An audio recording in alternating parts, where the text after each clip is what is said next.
Tonight on CBC Vancouver News. A new BC law targeting people who post intimate images without consent. With the ease of access to electronic devices, bad actors are lurking and preying and hunting for vulnerable victims. We sit down with the Attorney General with a look at how it will work and why a BC man is suing the cadets and the federal government. Plus, a place in Canada unlike any other in the world. There's probably like at least 15 different species of organisms. The expedition in search of 500 million-year-old fossils at Burgess Shale. This is CBC Vancouver News.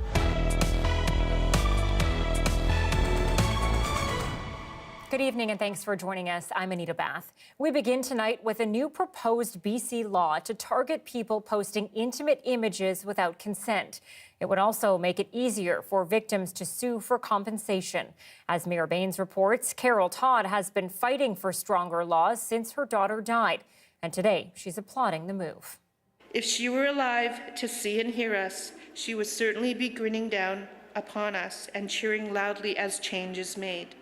The mother of Amanda Todd, a 15-year-old Coquitlam girl who died by suicide, has been advocating for tougher laws against cyberbullying since her daughter died in 2012. She had made a video on YouTube using flashcards that detailed the abuse she experienced and the harmful effects. A decade later, a 44-year-old Dutch man was convicted of sexually extorting her. It's already an offense to publish intimate images without consent under the Criminal Code of Canada. This new law will help tackle the issue from a civil standpoint. A devastating form of sexualized violence that disproportionately impacts young people, women, girls, and gender-diverse people. Attorney General Nikki Sharma says the legislation will be fast-tracked and retroactive as of today. And the battle to take down these types of images online from websites or social media apps will also go online. The government plans to set up an online portal so even younger people can easily report the abuse. The cases will be dealt with by the Civil Resolutions Tribunal, making the process faster as time matters. You can have a turnaround very quickly where a decision maker comes on, listens to your evidence, determines that it's non-consensual disclosure of intimate images, and issues an order to get that pulled down. Victims will also have an avenue so they can claim compensation from people who shared their photos without permission. Todd describes another disturbing trend in online abuse. Globally, we're hearing about sextortion and sextortion with boys, minor child youth boys. She says boys are being targeted for money while girls are being asked for more sexualized images. The new law also allows for consequences against people who threaten to expose images, and the problem is getting worse. But what is actually totally unacceptable is that 50% of the notices we send are on known images that those companies have previously removed. The only other provinces that have similar laws include Alberta, Manitoba, Saskatchewan, Newfoundland, and Labrador, and Prince Edward Island. Mira Baines, CBC News, Victoria. Investigators are trying to piece together how a BC woman died in Mexico. A Canadian man has been arrested in connection with her death. Now her family is anxious to get her body home. Dan Burrett joins us live with more on this. Dan, this happened in a popular tourist area. Just south of Cancun, Anita. Plenty of Canadians vacation there throughout the year. The victim's family identifies her as 23-year-old Kiera Agnew of Dawson Creek. Mexican prosecutors say the victim was found dead at a hotel on Friday. She was in Mexico with her boyfriend at the time of her death. Agnew's family says she grew up in the New Brunswick village of Plaster Rock and moved to Dawson Creek when she was a teenager. They say she loved to travel, loved animals, and was about to celebrate her birthday. A fundraiser to help bring her body back to Canada has now raised more than $22,000.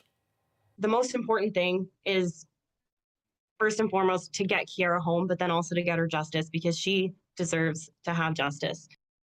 A tweet from a Mexican police force stated a foreign national is being investigated for the crime of femicide in a community within the Mayan Riviera. It's unclear if the man has a lawyer. Global Affairs Canada said it's aware of a Canadian citizen's death, as well as the detention of another Canadian in Mexico, and it is providing assistance. Anita. Dan Burrett live tonight. Thank you. Well, police across the province have joined forces with ICBC on a month-long blitz targeting distracted driving.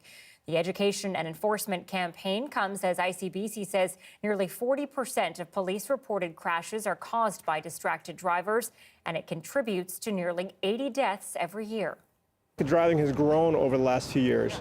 Before, our principal concern was speeding and drinking and driving. Now it's speed, of course, but distracted driving has come up as a second leading cause of crashes, fatal crashes in BC.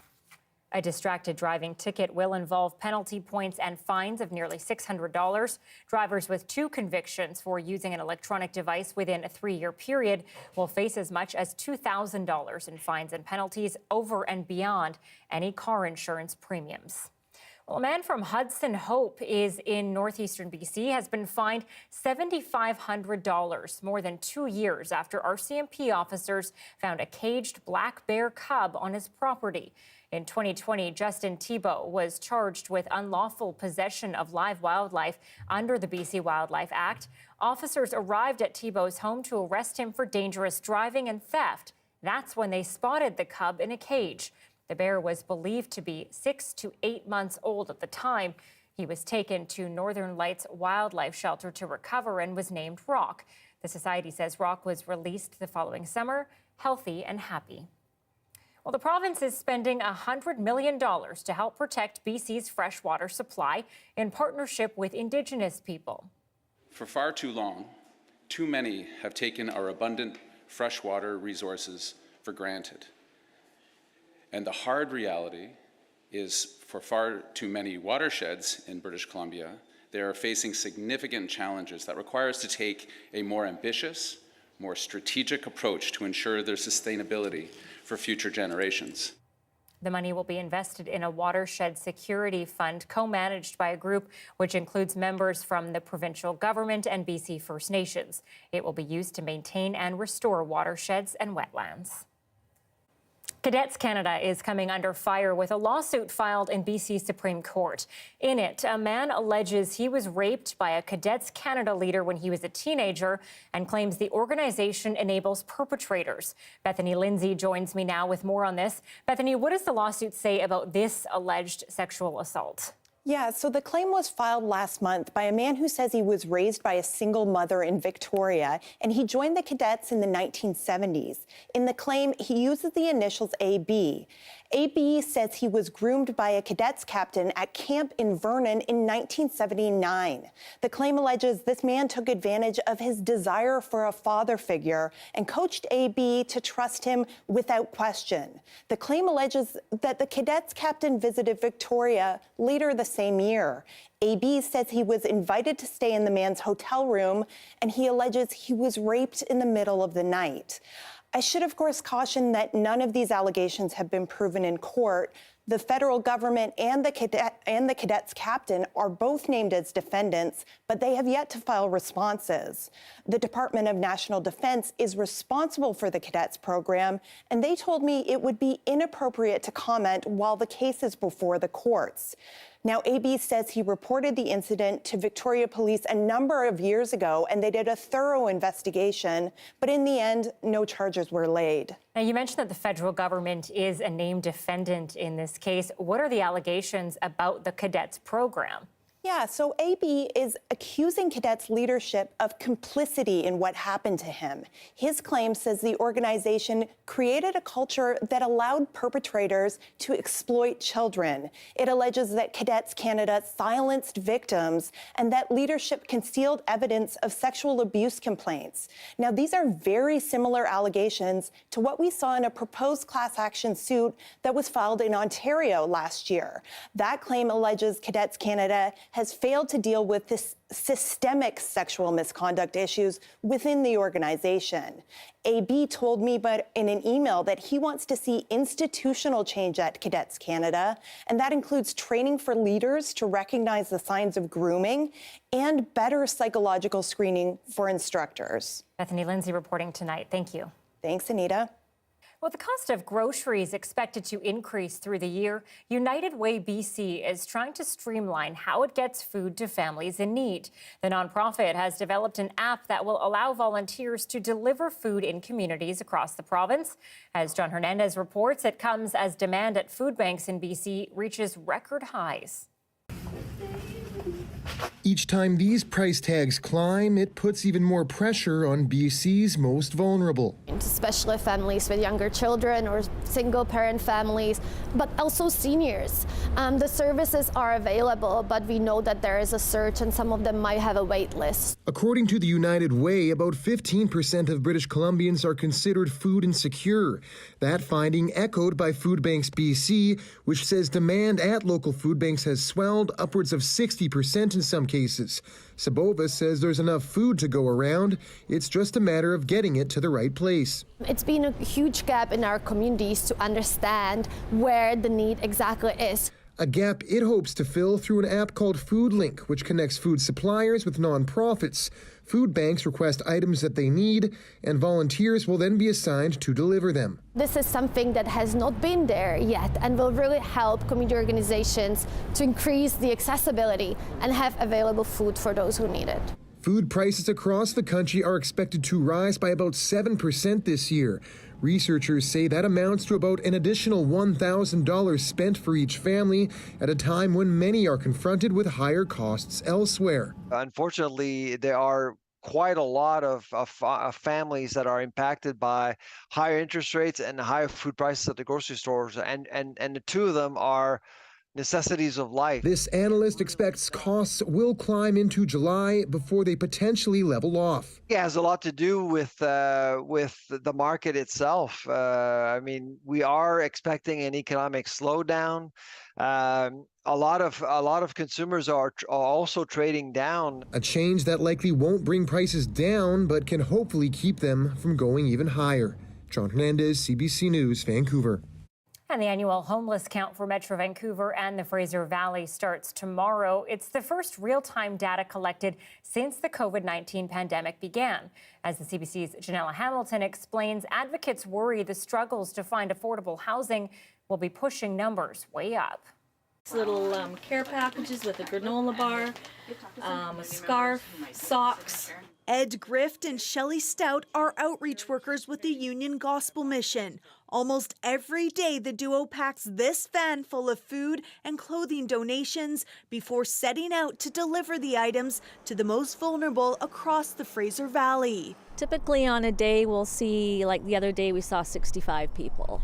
The Homelessness Services Association of BC did their last count in 2020, and they saw close to 900 people in the Fraser Valley unhoused. The outreach team says since then, they've seen more people living in bushes, under bridges, and by train tracks. And they've noticed that there's been an increase in people experiencing homelessness here in the Fraser Valley, especially among youth and seniors. Clay Lauder has been living on and off the streets since he moved to Mission 5 years ago. There's young people here, and they're like 19 years old, 20 years old, and they deserve a shot. The BC Coroner Service says close to 250 people experiencing homelessness died in 2021, a steep 75% spike over the number of lives lost in 2020. This woman says she's been searching for safe, affordable housing for months, often feeling like she has no place to go. You don't have good credit?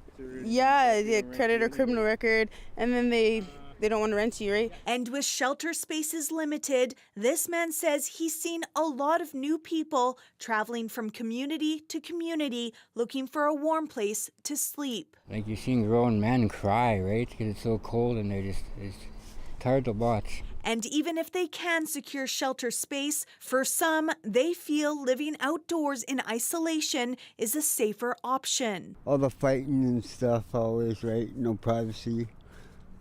You know, everybody's always arguing with everybody else, right? And a lot of thieving going around. It's not one thing, it's many things, many barriers that they're facing. So it's like, I don't know, Ed and I just come alongside them and meet them where they're at, and we come from a lens of love and compassion. Thank you. You guys have a good day. face today. Oh, I'm always smiling. Because I've met a lot of people that are, they're great. They had a job and they had a place to live, and then all of a sudden all it takes is one little hiccup, and then it drops you down again, and look at the price it costs to live here. Advocates say the homeless count is about so much more than just numbers. It's about gaining an accurate understanding of who is living without housing, the reasons behind that, and what supports are needed. We count people because people count. Every person has value. Teams of volunteers will be combing through BC communities starting March 7th and 8th, and data will be collected until early May. Janella Hamilton, CBC News, Mission.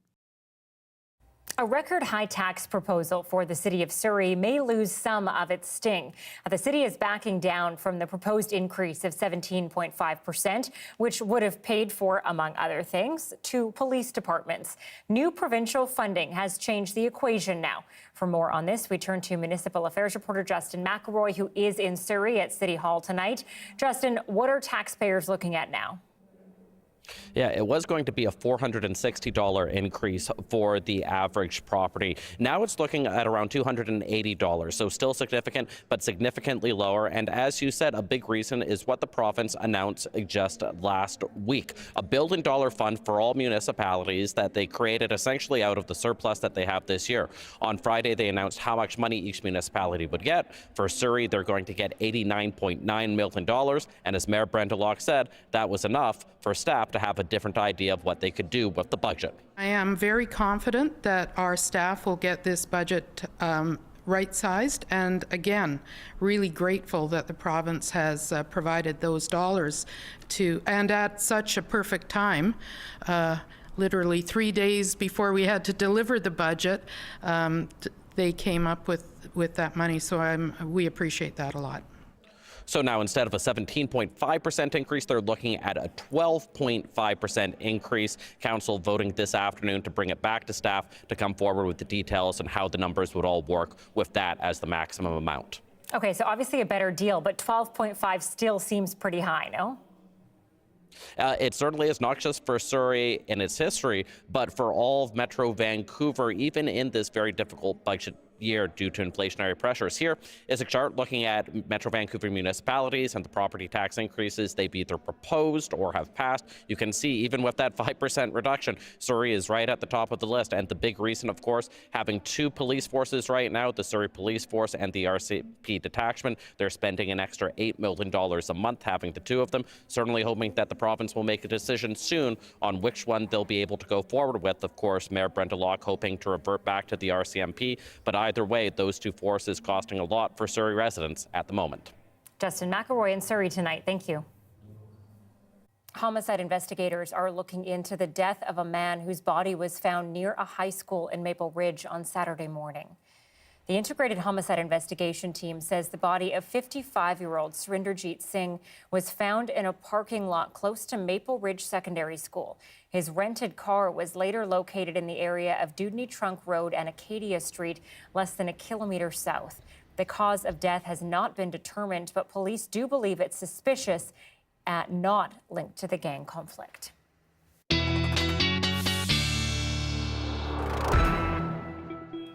Meteorologist Johanna Wegg, staff is here now. And we were going to talk the spring-like weather that came yesterday, but I know you probably can't really see it, but Joe's got this pin on. Oh, yeah. And I love that. I feel like that it's kind of, we shouldn't be wearing that because we're having all this nice weather, but I'll let you describe what it is. Yeah, this is my kitsch weather pin. It is a thunderstorm cloud with lightning with a single tear. I mean, I love all weather paraphernalia, but yes, this was actually in reference to the crazy thunder snow that Toronto got on Friday. We do not have any snow, believe it or not, this week, or thunder snow in our forecast a much calmer week all around. So yes, channeling opposite vibes here on the West Coast. That swirly low, though, that was in place last week, still here. It's still going to meander for the next couple of days, and that counterclockwise flow is going to continue to kick up sort of pinwheels. You can think of it, spokes around the center of that wheel. So showers still in the forecast through the week, but they're intermittent, they're light. I'm not seeing a lot of anything, and sunshine in between. And I really wanted to show you this blank map of British Columbia, the first time in quite some time. There are no watches, warnings, or special weather statements across the province today. So just taking you through the overnight into tomorrow morning. Here's 5, 6, 7 a.m. Getting a few shots of showers before the sunshine in the afternoon. Down to a 3 tonight, back up to a 9. Bit of this, bit of that, but not a lot of anything. I'll take you through the unsettled but calmer week ahead coming up. Okay, talk to you soon. Thanks, Joe. You're welcome.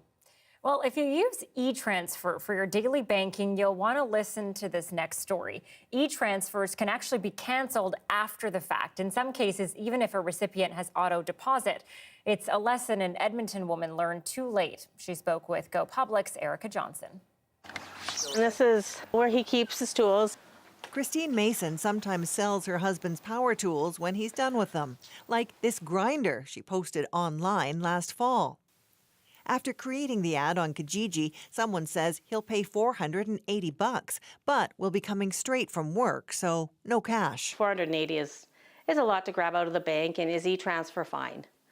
And that's when I decided, sure. But after he leaves with the tools, she checks her TD bank account. No eTransfer, even though she'd set up auto deposit, a feature advertised as secure that allows funds to be directly deposited into an account. No security question needed. Can you give me anything to go on? When she calls TD, she learns someone had sent an eTransfer the night before, but before it got deposited, canceled it. I was so shocked because, I mean, this is put in place for our security. She's not the only one who's never heard of the risk. Wow, I didn't know that was a possibility. That's weird. That's messed up. I'm just finding out about this. That's a little disturbing. In a Go Public test, customers from all the big banks and several credit unions sent e-transfers to accounts with auto deposit set up. Bank customers were not able to cancel the e-transfer after hitting send. Some credit union customers, though, were able to cancel the e-transfer more than half an hour later. Wow, yeah, that is very tricky and something that should not be happening. This fintech expert says you gotta see it to believe it. You're really not protected until you've really seen that money settle inside of your account. After Go Public contacted TD about Christine Mason's case, the bank gave her back the $480 she'd lost, calling it a goodwill gesture. Mason says, though, from now on, she's only e-transferring with friends and family. For all future sales, it's cash. Erica Johnson, CBC News, Vancouver. Cracking down on people sharing intimate photos of others without consent. Coming up, BC's Attorney General breaks down exactly how the proposed law would work.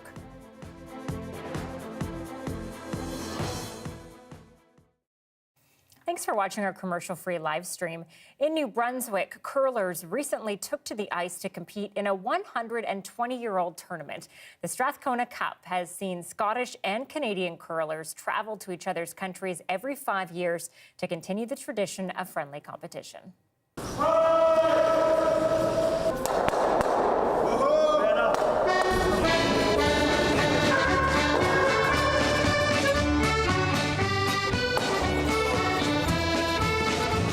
So today it's called the Strathcona Cup.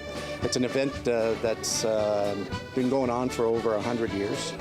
And the event, basically the program, the format is that there's 15 Scottish teams here in Canada and 15 Canadian teams. And they're divided into 3 areas, so the East Coast, Central, and the West Coast. And so they play matches at different curling clubs in the different areas, and the scoring is across the board.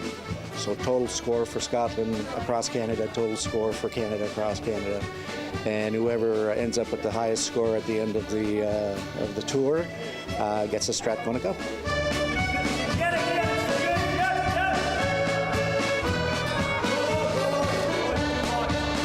It's a very historic competition. It's the oldest international curling competition in the world between obviously the two premier curling countries.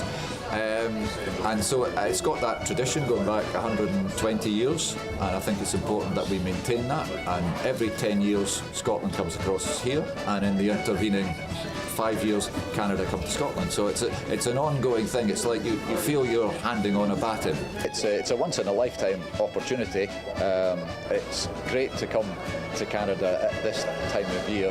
The ice in all the rinks that we've played has been fantastic. Your ice techs are really good. It's very consistent. So yeah, it's great. It is a once in a lifetime thing. I gotta say, Happy Burns Day, Robbie Burns Day. Robbie Burns Day is today, yes. So we're expecting haggis, neeps, and tatties tonight, and we'll probably have to do, we will want to do some poetry from Robbie Burns and stories. So yeah, it should be a good night.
Welcome back. Returning to our top story tonight. It's called the Intimate Images Protection Act, a newly proposed law that would give people legal remedies to stop the distribution of their intimate photos and to get compensation over harms caused. It's an issue in BC and across the world that has had deadly consequences. I'm joined now by BC Attorney General Nikki Sharma. To start off, this legislation is brand new, announced just a couple hours ago. So can you tell us how exactly it will work? Well, it's really a victim-informed, trauma-informed process. So we have set up a whole system of legal redress for people. So if you have an intimate image that's being distributed without your consent, you can get an order to stop the distribution and seek other remedies that are to do with the harm that's done to you. And it's really to let all of those victims of this type of sexualized violence know that they have legal tools to help them. I have a hard time understanding how it's possible to actually take the images, off the internet, stop them from being shared, especially when you look at social media these days. Can you take us through that? How is that going to work? How can we ensure that's going to happen? Sure. Yeah, it's a really important question. So what this does is it shifts if the victim comes forward and gets an order that says that a perpetrator has been distributing images of them without their consent, then it's the onus shift to the perpetrator. So the legal duty is on the perpetrator to make sure that distribution is stopped. And that includes issuing orders to social media platforms. It involves like making sure that whoever they've given that image to, that they get it back. And really it shifts the onus on that perpetrator to do the work. But is it fair to say that, these images could in fact live forever? Well, what we're trying to do is give the victim of this type of sexualized violence the tools they need to stop the distribution. And certainly that this is a tool that will be new to the legal system here. And we're working also actually with international organizations across the globe that are part of the efforts that one organization called Take It Down that helps victims remove this type of material from across the globe. So it's part of the effort to actually take down images, but also help the victim get the redress that they need when they're facing this type of sexualized violence. Okay, so this is happening all over the world. It's also, some laws have changed within Canadian provinces as well. What do we know about how well it's worked in those provinces? Well, what we tried to do, and we are going to be doing with this piece of legislation, is learn from what happened across the province or any other provinces that have taken action. And what we learned is that in order for it to be trauma-informed and focused on the victim, it needs to be accessible. People need to know that getting a type of legal order that stops the distribution of that image, or importantly, if somebody threatens to distribute an image, that they can very easily get a legal order to that respect. So we're using the Civil Resolution Tribunal, which is has a whole bunch of different innovations for access to justice that's focused on really easy applications that are online based, and make it so that even minors who are experiencing this can find a way to access the justice system and get the remedies that they need. BC Attorney General Nikki Sharma, thank you so much for being with us. Yeah, thanks for having me. 1 month ago, earthquakes devastated Turkey and Syria, and many of those affected are still far from stability. How people are moving forward after the break.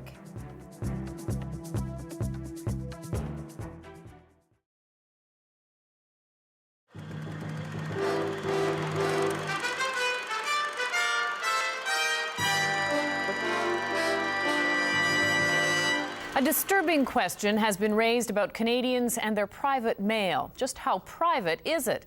For years, customs officials have had the right to open mail coming into the country. But now it's been revealed some of that mail is being copied and the information stored in a government database. Terry Malewski has the story. It's been legal since 1992 for customs officers to open mail if they suspect a violation of any Canadian law. But it turns out now they're not just looking for contraband like drugs. They're also opening mail to lawyers like Elizabeth Bryson. These packages were sent by a client in Hong Kong applying for immigration, and they were all opened by customs. Bryson believes the contents were copied into a government database, even though no criminal activity is even alleged. If they don't have to have a good reason, are we still living in a free and democratic society, or are we living in a police state? Bryson says her client's confidentiality was breached without the government having to give any reason. Another lawyer, Richard Kurland, got hold of an internal government manual on mail opening, which he sees as a license for official snooping. It's a blank check to go on a fishing expedition whenever they want and for whomever they want. No controls, no reporting requirement, and no conditions on when and how mail can be opened. That's wrong. That exists nowhere in our Western democratic world. The government admits that information is copied and filed in a government database. If we know that it goes against immigration legislation, we just refer to the department concerned, and then they have to deal with it. It's just a question to protect our society. But the Federal Privacy Commissioner sees it differently. Obviously, opening people's mail, particularly on a large scale without benefit of a warrant or a court order, is not a good or attractive thing from a privacy point of view. So we are very actively investigating. They're looking at the mail, they're photocopying it, they're putting it in files. That's a violation of people's rights. All of this came out because a lot of immigration lawyers noticed their mail was being opened, but now they're wondering what other mail is being targeted and copied and shared with who knows who. The problem, they say, is not that it's illegal, but that it's legal. Terry Malewski, CBC News, Vancouver.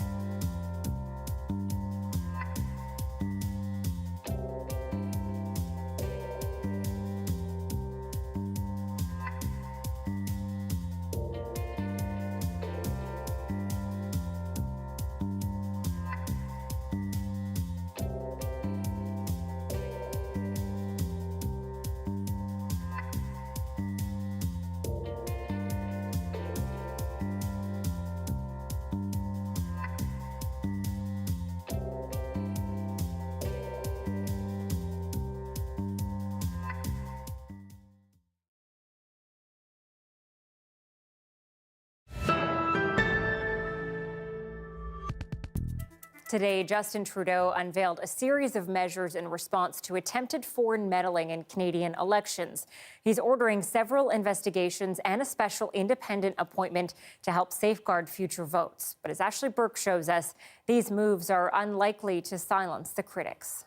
Will we have a final and clear public investigation so Canadians know the truth? The question dominated Ottawa as MPs returned to Parliament. Why is the Prime Minister so opposed? growing calls for a public inquiry into Beijing's attempts to meddle in the past 2 federal elections. After weeks of political pressure, the Prime Minister announced several new moves. I will be appointing an independent special rapporteur who will have a wide mandate and make expert recommendations on combating interference. Justin Trudeau stopped short of launching a public inquiry, but didn't rule one out. Some others have pointed out the flaws and challenges of a public inquiry.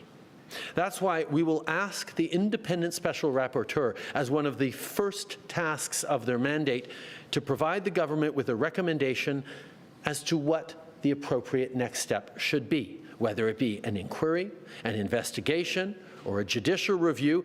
Trudeau also requested 2 other intelligence review bodies investigate, including an all-party committee of MPs and senators with top security clearance. This doesn't meet the bar on that, but it is important as a first step. It's a baby step that could lead to an inquiry. Earlier in the day, the Conservative leader said even if he was among those briefed, it wouldn't be enough. That's a trick, and that's a trap. What they would do is bring opposition MPs or leaders into a room, give them some information, and then swear them to secrecy so they couldn't ever speak about it again. The allegations involve classified intelligence dealing with national security. Some experts say the government's actions to tackle foreign interference are long overdue. The Prime Minister and the government could be accused of deflecting, right, of punting the issue farther down the road. That being said, if there is to be some serious action, these are necessary steps, I would say. That's Ashley Burke reporting from Ottawa tonight. Well, 1 month after deadly earthquakes devastated parts of Turkey and Syria, hundreds of thousands are still without adequate shelter, food, and medical supplies. As Cameron McIntosh explains, recovery seems a long way off. For the last month, Fatima Hazmi has been stuck to her phone. Now Instagram is a bit of a lifeline. Yes.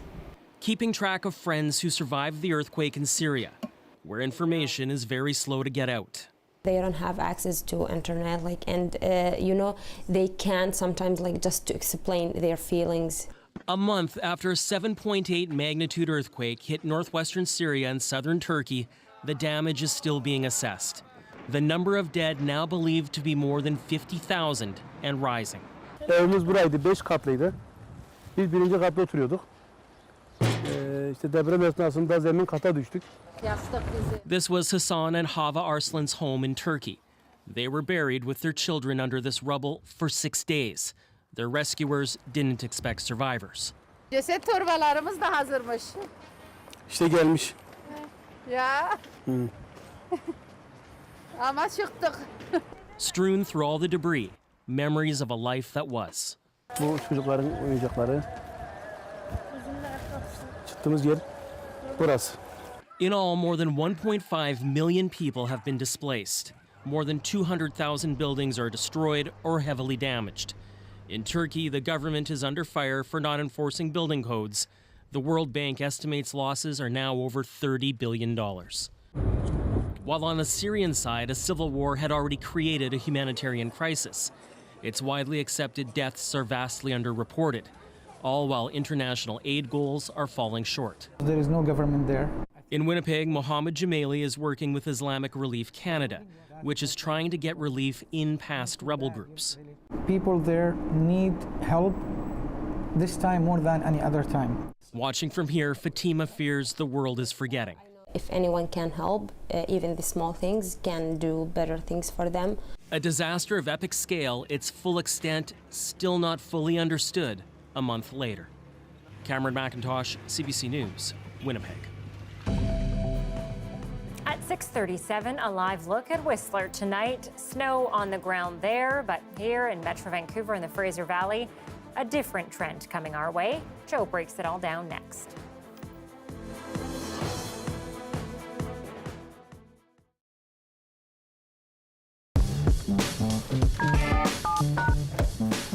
When you ask someone for their phone number in New Brunswick, you usually get a response you wouldn't hear in other parts of the country. 7 digits.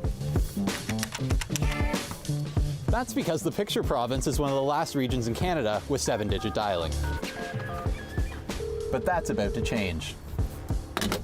So New Brunswick obviously is, they're going to step up into modern times with the rest, pretty much the rest of Canada almost, and have to dial 10 digits now in order to get to their local neighbor.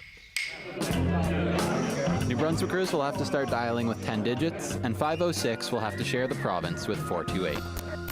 So, how did we become Area 506 in the first place? Canada was first assigned area codes in 1947. At that time, the number 902 covered all the maritime provinces plus Newfoundland and Labrador, which wouldn't be a province for 2 more years. Then, in 1955, the area code we've come to know and love was born. Nova Scotia and PEI stuck with 902, but New Brunswick and Newfoundland were assigned the 506. And in 1962, New Brunswickers were the only ones calling each other to fret about the bomb under the 506 area code, after Newfoundland was assigned 709. Now it's time for some new digits. But who decided, after 68 years, that 506 needs to share the province with 428? That would be the Canadian Numbering Administrator. How was 428 selected? Well, Canada is part of what's called the North American Numbering Plan, which consists of 25 regions in 20 countries across North America and the Caribbean. Within the plan, there are a little less than 800 available area codes, and many of them are already in use in the States. I think what some people don't understand is we can't pick any number. We only have a very few numbers that we can pick from, and there's probably a reason technically that we've chosen to put it in that location, because it was probably better than the other ones that we had at our disposal. According to a 1956 document from the American Telegraph and Telephone Company, now AT&T, when 506 was born in the 1950s, area codes were only created with a 1 or 0 as the middle digit. That way, switching equipment could differentiate area codes from the numbers that follow, which is how we got area codes like 902, 416, and 604. But with today's technology, there are more options. So, how are things going to be different when you pick up the phone? There's going to be a permissive dialing period where they're going to get a message on the phone. If they only dial 7 digits, it's going to say, you know, I'm going to put your call through, but you better remember that you shouldn't be able to start dialing 10 digits to dial your local neighbor soon. The local number you have dialed must be preceded by its area code. Your call will now proceed. Le numéro local. But just because 428 is being added to the system this year, that doesn't mean time's up for our old friend 506. The seldom dialed area code won't be exhausted until next year. The CNA just likes to be prepared for when that happens. New Brunswickers need to be aware that it's coming and when it's coming and what to expect for it.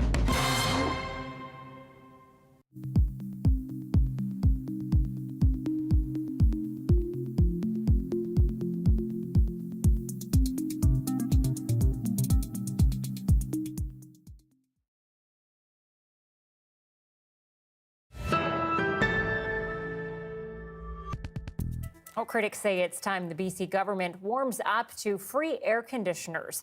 It was a recommendation from a coroner's review panel looking into the 2021 heat dome. More than 600 people died in BC during the deadly heat wave of the summer of 2021. More than 2/3 of them didn't have air conditioning and lived in poorly ventilated spaces. That's why a coroner's death review panel the following year recommended the province consider giving air conditioners to people in need. The province was asked to complete a review and publish it last December, but 3 months later, it still hasn't been done. I think the air conditioners are a key strategy for saving people's lives and keeping them well during heat events. So air conditioners could be added as medical equipment for people with disabilities. In Ontario, they already have a program for that. A spokesperson for the Ministry of Health says the province is finalizing a report on the issue, and the reason for the delay is so the ministry can ensure the report was thorough. However, they have not given a time frame for when it could be released. Yeah, an important recommendation for sure. And though we are months away from that kind of heat, things are changing, aren't they, for us? They are. It has been a cold February and start to March, Anita, and the long-range forecast, still chilly. But I do think we'll see a couple double-digit temperatures in our forecast this week. Interestingly, though, the heat dome year, a couple of our hottest years on top of the biggest factor, which is climate change, is whether or not we're in a La Nina or an El Nino summer. And La Ninas are often or El Ninos, I should say, are often our hottest. We're in La Nina, which has meant a cold and snowy winter. And that is why long-range projections have Western Canada still, on average, colder than normal for the next 3 months. I did take a peek at our long-range forecast. Here's the current temperature tonight, and you can really see that colder air across the west, recovering temperatures across the east, sort of more seasonal, but that cool pool of air sort of hangs on. I'm running this through the week. Here's Monday, Tuesday, Wednesday, and you can sort of see those cooler temperatures do hang on through much of British Columbia until we hit sort of Sunday, Monday. Notice some warm air trying to peek up into southern BC. That's when we get back to our seasonal temperatures for this weekend. But first, this swirling low is sort of stuck out on the coast. That's what's going to bring us the risk of showers through the day tomorrow in between sunny breaks. Less risk of those showers as that low pressure system meanders out towards the coast for Wednesday, and then it moves back in for Thursday, Friday, bringing the risk of daytime showers back up again. So a little bit of this, a little bit of that through the next 5-day forecast for the south coast. Seeing clear skies in the interior tomorrow. Once again, a few flurries in place for Cranbrook and Fort St. John. I think we'll get 2 centimeters through the day, another 5 centimeters tomorrow night. Just a few showers for us in Metro Vancouver. Notice our temperatures below seasonal until we get to Thursday, and really hoping for more sunshine on Wednesday. Be nice to feel that seasonal air for just another day. Not all day showers on Thursday, a little steadier for Friday at this point, and just keeping my eye on Thursday overnight. Nothing like what we saw last week as far as the 10 centimeters that parts of Metro Vancouver wakes up to.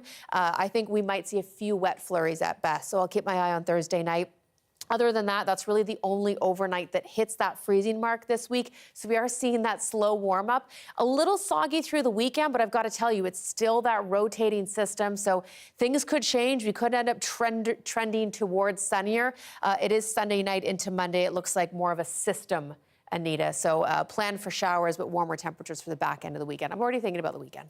Always. That's all we think about. Yeah. Thanks, Joe. You're welcome. Well, it's a place thought to hold the secret to not just humanity, but the Earth itself. And it's located in our own backyard. Nestled in the Rocky Mountains, Kootenay National is home to the Burgess Shale, considered one of the most well-preserved fossil locations in the world. Now, CBC joined a paleontologist as he led an expedition last summer in search of marine-like fossils dating back more than 500 million years. We are here at the quarry site. Very special place where we excavating fossils of Cambrian age, which are about 500 million years. And we're excavating layer by layer.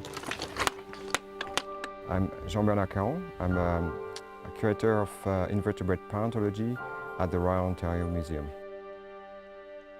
These layers basically record episodes of mass mortality event of communities of animals that live at the bottom of the ocean at the time. Wow, look at this. Oh. Beautiful. Wow. And they were buried very quickly, dramatically, and catastrophically. So all the organs that these animals contain are still preserved in stunning quality.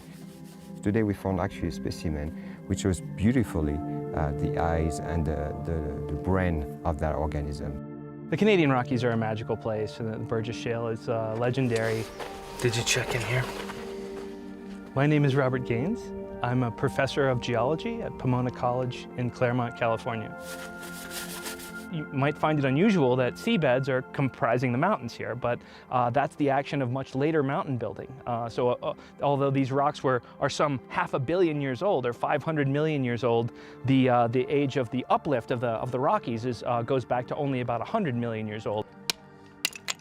The sea that covered all of North America was into Saskatchewan, certainly by this time that the Burgess Shale was deposited. In most places, it was only a few meters to a few tens of meters deep, a very shallow ocean. But here in the Burgess Shale, we have an area where we're approaching the edge of North America at the time, and we have a drop off into a basin, which was really key to the animals, their habitat, and also their preservation. There's probably like at least 15 different species of organisms preserved at the same time. Many fossils here occur along the same layer, which record a single event of burial of all these animals. And it's interesting, we find pairs of these species together. Certainly at the social behavior, and certainly this represents an important record of ecology. And this site yields far better preserved specimens, far more specimens. And so we're going to be able to revisit our interpretation of this early fish, which really connects all of us, the vertebrates with the mammals, the reptiles, the amphibians. They all come down to this particular fish at some point in their evolution. We do explorations routinely to find out where the Burgess Shale is well exposed. Ooh! Attends, la lumière, wow! Sometimes it's very easy when we're walking across these slopes to find fossils spread across the hills in the rocks. And then it's my job as the geologist to track those back up higher into the mountain face and determine precisely the layers where they're coming. Joe, is he coming? Yeah. There's not a lot of days, even at the Burgess Shale, where we can make the kind of discoveries that we made today. My name is Joe Moisiak, and I'm a PhD candidate at the University of Toronto and the Royal Ontario Museum. This has the marking here, so there should be right. One of the things that I was most excited about was this discovery of a complete specimen of an animal called Cambro-raster, which was actually the first species that I got to name. And it's very rare to find these things complete. We only have a couple of examples previously found, and this one is just remarkable looking. We call it Cambro-raster falcatus, which means the first part of the name means the Cambrian rake, which is in reference to the frontal claws on this animal, which look like rakes, and we think it would have used them to probe through the sediment in search of buried food. And then the second part of the name, falcatus, refers to the fact that this thing has this really unique looking head shield that looks a lot like the Millennium Falcon spaceship. So we gave a little nod to that. There's something going into the wall. I was always one of these bug kids that was pulling up rocks. And so fortunately at the Royal Ontario Museum, they have this periodic fossil identification clinic. And so I brought in some of these things that I was finding. I was probably about 7 or 8 at the time. And then over the years, I just got more and more into the fossils. I'm in the last year of my PhD right now. So I will be moving on somewhere for a postdoc and later, hopefully, some kind of a job in academia. I find very important to train the new generation of scientists and paleontologists in this case. Oh, it's probably an Enteropneus worm. Oh. Yeah, Turobranch. Should probably keep this. And I think it's very important to realize that there's still a lot of research areas to explore, and one person cannot do everything. Couper ça. I'm super thankful to Jean-Bernard for all of the opportunities that he's given me in the field to make these discoveries in the first place, and then also to work on the material that we found, as well as some of the older collections at the ROM. Science is a field that is constantly trying to improve on itself, and so part of the legacy that you leave as a researcher is your students. You want to peel that part off? Yeah, go for it. Our field is pretty small, and it is essential, I think, that we have as many different viewpoints as possible. And there's so many different fossils to be worked on here. It's not like Jean-Bernard could do all of the descriptions of the fossils all by himself. And as he trains new students and new researchers, they come with their own points of view. They are taking classes in biology that are more up to date. They have a good understanding of the groups they're working on, and they see new features. They ask different questions. Everyone's perspective is different, and sometimes that's really important in opening new doorways. The next generation is really prepared to answer different questions and new kinds of questions.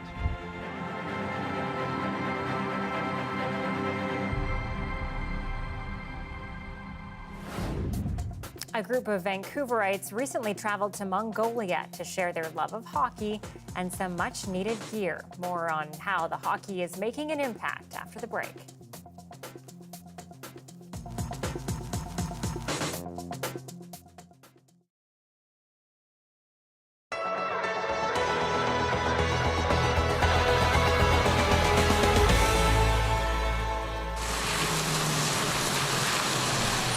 We're adding CCTV cameras to all of the fleet of buses.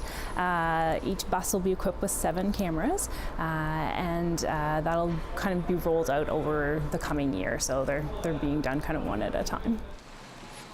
3 buses have been done so far, and there's kind of equipment coming in, and as we have the ability to pull them off line and add cameras to them, we're doing that.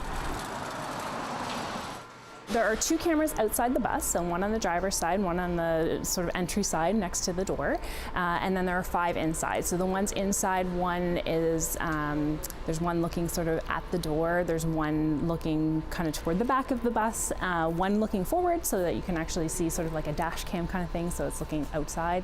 And then there are ones in the back kind of looking forward and one looking at the exit door at the back.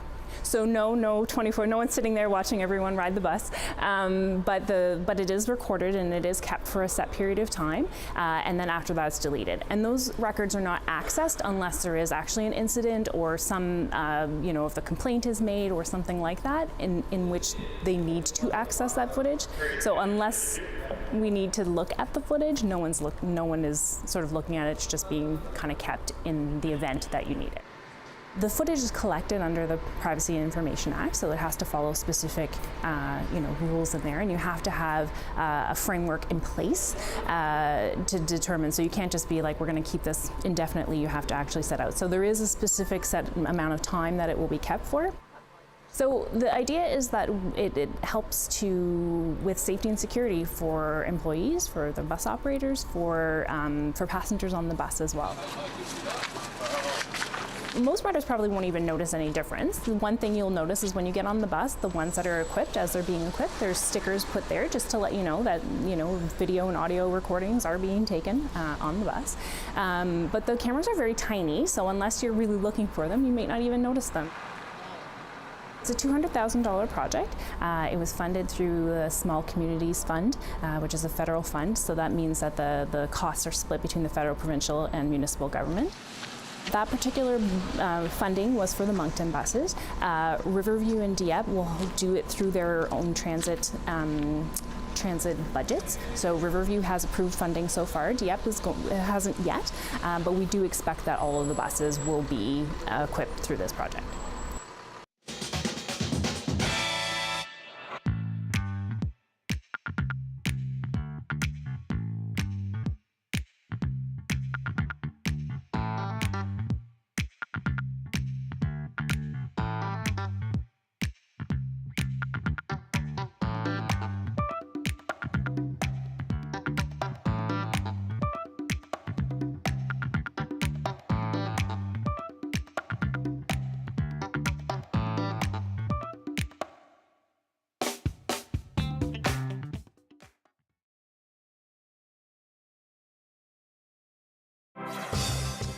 Hi, I'm Amy Bell, and here's what's in your CBC Vancouver inbox. On March 30th, join Angela Starrett at the Alumni UBC webinar on Indigenous youth, nurturing the next generation. Hear from 3 Indigenous speakers who mentor Indigenous youth to share knowledge in their communities and beyond. Register at alumni.ubc.ca and never miss an episode of your favorite CBC drama or comedy with the free CBC Gem app. Check it out at gem.cbc.ca.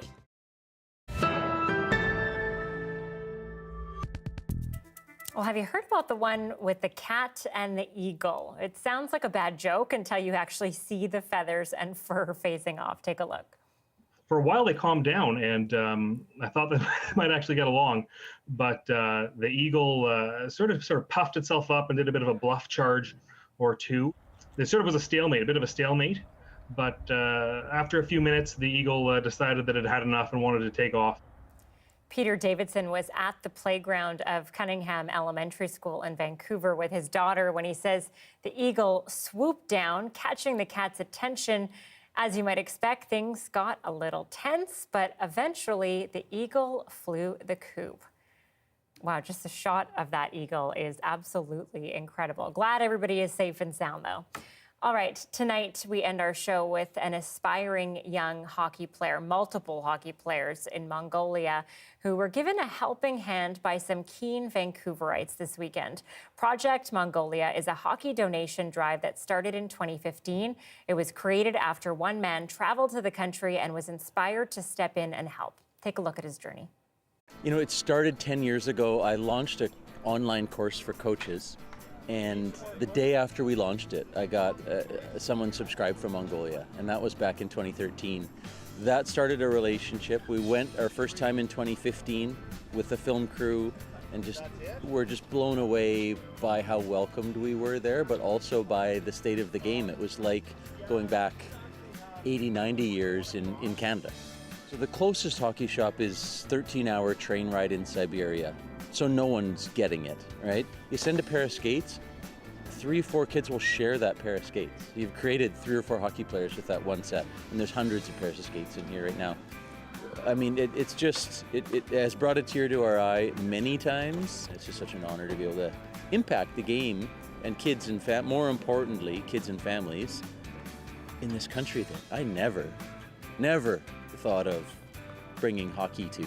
I mean, that was, the game has taken me all over the world, but I hadn't thought of this one. And now to see it all happening, it's amazing. We have images of being in Bugant in northern Mongolia near the Siberian border, 90 kids on the ice and 5 of them in hockey gear. And we went back 4 years later and we arrived there and they've got lights on the rink and they've got a tournament going with hundreds of kids in gear, all Vancouver jerseys. If you ever wonder if your contribution to a small initiative matters, I mean, those scenes, it would just blow your mind. The answer is yes. Yeah, and the smiles on everyone's faces there, just absolutely incredible work being done by people from British Columbia. That's CBC Vancouver News on this Monday night. Thanks for being with us, and we'll see you tomorrow.